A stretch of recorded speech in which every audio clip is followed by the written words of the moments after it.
छात्रों, भगवती चरण वर्मा लिखित चित्रलेखा इस उपन्यास के मुख्य पात्र को जानने की आज कोशिश करेंगे। इस उपन्यास का मुख्य पात्र है चित्रलेखा। चित्रलेखा यह स्त्री पात्र पर आधारित यह उपन्यास चित्रलेखा, उसका शीर्षक भी दिया गया है। चित्रलेखा एक नर्तकी है।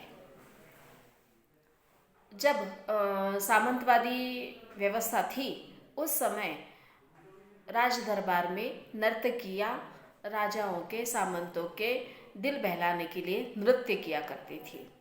उन्हीं में से एक चित्रलेखा यह अनन्य साधारण विदुषी के रूप में हमारे सामने आती है। वह सुंदर तो है ही, परंतु साथ में वह विदुषी भी है। वह अपना मत, अपना तर्क स्पष्ट करना जानती है। यूँ तो भगवती चरण वर्मा ने उसे विवाहित बताया है। उसका कृष्णादित्य के साथ विवाह हुआ था। दोनों ने प्रेम विवाह किया था, परंतु कृष्णादित्य के मृत्यु के बाद चित्रलेखा के माता पिता ने उसका स्वीकार करने से इनकार किया और उसके ससुराल ने भी उसे स्वीकारने से इनकार किया। और ऐसे इसमें चित्रलेखा नर्तकी बन गई और उसके बाद उसने सांसारिक मोह माया से खुद को अलिप्त कर लिया। वो पाटलिपुत्र के सामंतों के सामने अपना नृत्य पेश करती थी। हालांकि वह अनन्य साधारण सुंदरी विद्युत की भांति आती थी और अपनी कला पेश करके विद्युत की भांति वह लुप्त हो जाती थी। हर एक पाटलिपुत्र का नौजवान उसकी एक झलक देखने के लिए या उससे प्रणय करने के लिए लालायित था, परंतु चित्रलेखा ने उसे इन मोह माया के बंधनों से अलिप्त रखा। एक दिन की बात थी जिसमें एक नवयुवक उसका नृत्य देखने आता है और उसको देखकर, हालांकि चित्रलेखा का मुंह श्वेत हो जाता है और वह उसकी तरफ देखती ही रहती है और उसे ऐसा लगता है कि कृष्णादित्य उसके सामने आज प्रस्तुत हुआ है और यही बात है कि वह उससे उसकी तरफ आकर्षित होती है और उसे देखती रहती है। और सब समुदाय हालांकि उसके इस कृति पर देखता रहता है कि जिसकी झलक पाने के लिए अमीर से अमीर व्यक्ति हालांकि लालायित होता है, परंतु यह बीजगुप्त की तरफ यूँ एकाग्र होकर क्यों देख रही है। और उसी दिन से बीजगुप्त और चित्रलेखा के प्रेम की कहानी शुरू होती है। हालांकि चित्रलेखा इस उपन्यास के बारे में मैंने इसके पूर्व ही स्पष्ट किया कि चित्रलेखा यह पाप और पुण्य के खोज में लिखी गई उपन्यास है कि इस संसार में पाप क्या है और पुण्य क्या है, यह ढूंढने की कोशिश यह श्वेतांबर गिरी करना चाहते हैं। उनके दो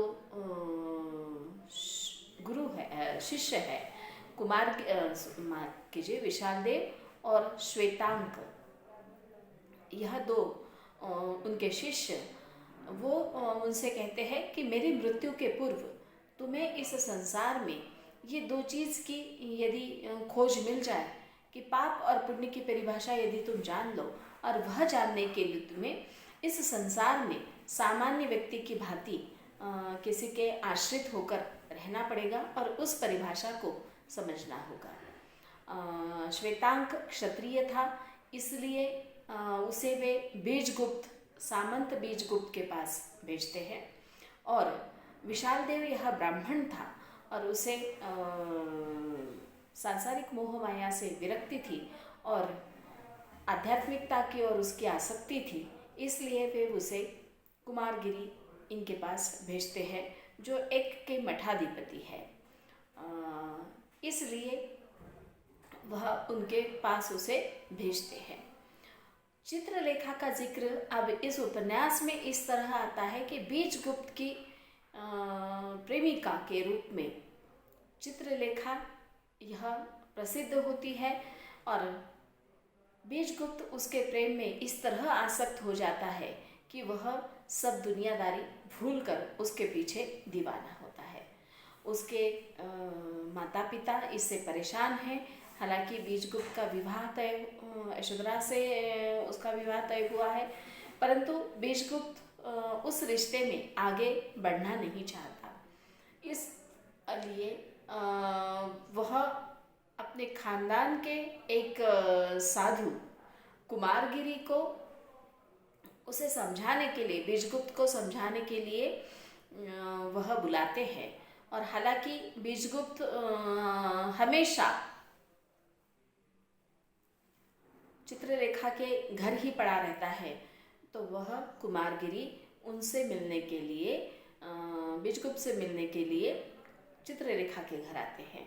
और चित्रलेखा की सुंदरता और उसके बुद्धिमत्ता से वो भी आकर्षित हुए बिना नहीं रहते। परंतु मनुष्य को अहंकार किस प्रकार होता है, क्योंकि वह साधु है। हमारे समाज में साधु की एक परिभाषा है कि संयमी, सभी मोह माया से लिप्त, दूर और जटाएं बढ़ी हुई, और उसने एकांत स्थान में उसकी कुटिया बनी हुई और वहाँ पर वो रहता है, ना किसी से संबंध रखता है, ना किसी से ज़्यादा बात करता है। तो उसको यही अहंकार उसके आड़ आता है कि वह चित्रलेखा से उसे बात करने से रोकता है, उसके अस्तित्व को स्वीकार करने से रोकता है। और वह उसे समझाते हैं चित्रलेखा को कि तुम एक नर्तकी हो, उसके सिवा तुम्हारा अस्तित्व ही क्या है। समाज में नर्तकी का अस्तित्व हमारे इस प्रकार है कि एक वेश्या समान, एक जिसका इस्तेमाल करे और उसे अपने से दूर किया जाए, ऐसी वांछित स्त्री, उसे नर्तकी कहा जाता है। तो तुम्हारा अस्तित्व ही क्या है। बीजगुप्त का भविष्य उज्जवल है, यशोधरा के साथ उसका उज्जवल भविष्य है, तो उसका पीछा तुम छोड़ दो और तुम उसे विवाह करने के लिए प्रेरित करो या उसको विवाह करने के लिए प्रोत्साहित करो। अब हालांकि उसे एक ताना कुमारगिरी मारते हैं कि तुम ये पाप कर रही हो, कि उसको अपने पल्लू से बांधकर, बीजगुप्त को तुम अपने पल्लू से बांधकर बहुत बड़ा पाप कर रही हो। तुम्हें पता है कि यह पाप तुम्हें नरक तक पहुंचा सकता है। अब इसी पाप और पुण्य की परिभाषा के लिए हालांकि विशालदेव और श्वेतांक आए हुए हैं। श्वेतांक बीजगुप्त के साथ रहकर जिस प्रकार वह चित्रलेखा और बीजगुप्त का प्रणय देखता है, उनकी बातचीत देखता है, और वह जब बीजगुप्त शराब का प्याला ओठों से लगाता है, कुछ दिन के बाद वह भी उसे लगाने में हिचकिचाता नहीं। हालांकि पहले वो आनाकानी करता है, परंतु फिर वह उसे ओठों से लगा देता है। अर्थात वह जिस चीज़ को वह ये पाप है समझ रहा था, उसे आज इस तरह के वातावरण में रहकर उसे वो पुण्य समझता है। परंतु चित्रलेखा इस कश्मकश में है कि यदि मैंने एक सामंत को अपने चंगुल में फंसा लिया है और उसके परिवार वाले, समाज का भी बहुत बड़ा उसका नुकसान हो रहा है, परिवार वाले यदि दुखी है, तो मैंने यह विचार ज़रूर करना चाहिए कि उसके साथ अपने संबंध मैंने समाप्त करने चाहिए। वह एक दिन तय करती है कि अब ये सब कुछ छोड़कर मैं चली जाऊंगी, और वह सब कुछ त्यागती है। यहाँ तक कि वह नर्तकी है, उसके पास पैसों के, ऐशो आराम की किसी प्रकार की कमी नहीं है, उसके पास धन दौलत सब है।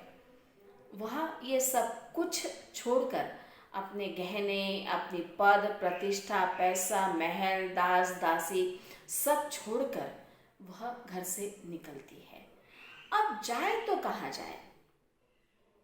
यदि पाप और पुण्य की परिभाषा वो पाप कर रही थी, तो अब पुण्य कमाने के लिए या पुण्य को जानने के लिए तो उसे एक साधु का घर या मंदिर इसके सिवा या मठ इसके सिवा और कोई जगह हो नहीं सकती, क्योंकि हम ईश्वर आराधना में तल्लीन होते हैं तो हम पुण्य ही करते हैं, ये हमारी संकल्पना है। किसने कहा भाई कि जो पूजा पाठ में लीन रहता है वो कभी पाप नहीं करता?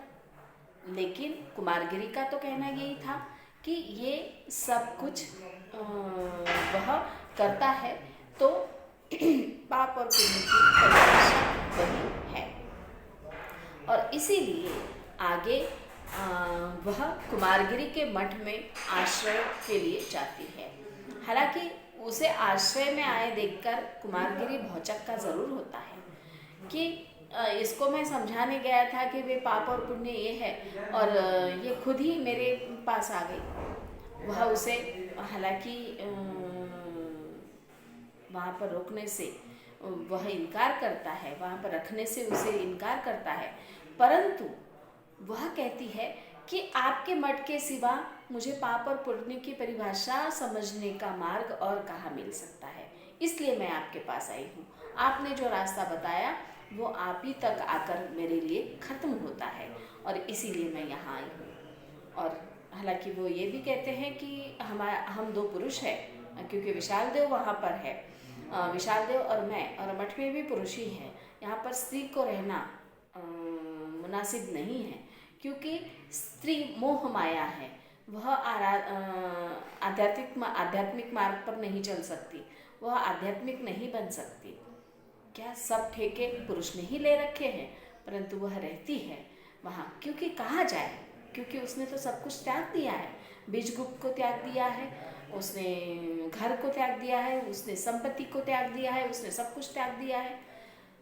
वह आकर उसके शरण में रहती है।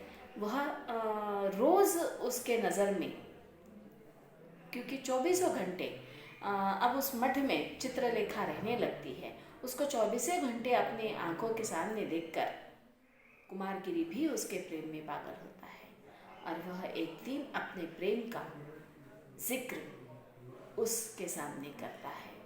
और चित्रलेखा की तब बिल्कुल साफ सुथरी आंखें खुल जाती है। वह उसे नादी के कीड़े नरकीय कहकर उसे संबोधित करती है कि तुमने तो मुझे, मैं जब बीजगुप्त को अपने चंगुल में फंसा रही थी तो तुमने कहा था कि तुम पाप कर रही हो, अब तुम क्या कर रहे हो? तुम भी तो एक पाप ही कर रहे हो। यहाँ पर स्त्री आराधना में लिप्त है या पुरुष आराधना में लिप्त है ये महत्वपूर्ण नहीं है। आराधना किसके भी माध्यम से कोई भी करे ईश्वर की, यह महत्वपूर्ण है। और इसीलिए मैं तुम्हारे पास आई हूँ। यदि तुम ये मुनासिब नहीं समझते तो तुम इस संसार में रहने लायक नहीं हो, क्योंकि तुम्हारे ही हिसाब से पाप और पुण्य के मीनार तुम खड़े करोगे और इस संसार को भटकाओगे। तुम्हारे नज़र में जो चीज़ पाप है वो पाप है और तुम्हारे नज़र में जो चीज़ पुण्य है वो पुण्य है। इस तरह का कहकर वह वहाँ से निकलती है। हालांकि फिर आकर वह देखती है कि बीजगुप्त की हालत तो और भी बदतर हुई है। उसने भी सामंत पद छोड़ दिया है, वह भी घर को त्याग कर, क्योंकि दोनों का सच्चा प्रेम है। उसने भी उससे विवाह प्रेम किया था, वो यशोधरा से विवाह भी नहीं करना चाहता, क्योंकि वह केवल और केवल चित्रलेखा से प्रेम करता है। और इसीलिए वहाँ से बाहर, उस मठ से बाहर चित्रलेखा भी निकलती है और बीजगुप्त तो पहले से ही अपने सब कुछ जिम्मेदारियां त्याग कर वापस आया हुआ है। और इसीलिए दोनों के मार्ग अब एक हो जाते हैं। और यहाँ पर मिलन तो हालांकि दिखाया नहीं, परंतु अपेक्षित है कि बीजगुप्त और चित्रलेखा का मिलन हो गया है। छात्रों, इस प्रकार चित्रलेखा हमें त्याग और अपने वक्तृत्व के कारण, स्पष्ट वक्तृत्व की धरोहर चलाने वाली एक बहुत सुदृढ़, बहुत खंबीर, बहुत स्पष्टोक्ता स्त्री के रूप में भी हमारे सामने नजर आती है। वह नर्तकी है, वह किसी को शराब का प्याला भर कर देती है, परंतु फिर भी वह पाप और पुण्य को हमसे ज़्यादा कहीं और स्पष्ट तरीके से और सुंदर तरीके से उसने समझा है, जाना है और उसे ग्रहण भी किया है। धन्यवाद छात्रों।